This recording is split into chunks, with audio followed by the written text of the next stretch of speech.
अस्सलाम वालेकुम नाजरीन, वेदर अपडेट के साथ आपकी खिदमत में हाजिर हुए हैं। आपको बताते चले, महकमा मौसमियात के मुताबिक अब मुल्क भर में एक और ख़तरनाक तरीन तीसरा बारिशी स्पेल दाखिल हो रहा है।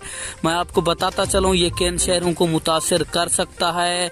तो आपने सबसे पहले वीडियो को लाइक करके चैनल को सब्सक्राइब लाजमी करना है, ताकि आपको हमारी नई वीडियो का नोटिफिकेशन सबसे पहले और बाआसानी मिलता रहे। तो आपका कीमती वक्त ज़ाया किए बगैर बढ़ते हैं वीडियो की जानिब। आपको बताते चलें, आज की बड़ी खबर सामने आ रही है। महकमा मौसमियात की ताज़ा तरीन रिपोर्ट के मुताबिक मुल्क भर में शदीद और ख़तरनाक तरीन एक और तीसरा बारिशी स्पेल दाखिल होने जा रहा है, जो कि 23 जुलाई को दाखिल हो रहा है।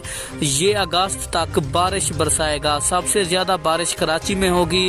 आपको बताते चले, मुल्क भर में ये शदीद और ख़तरनाक तरीन बारिशी सिलसिला होगा।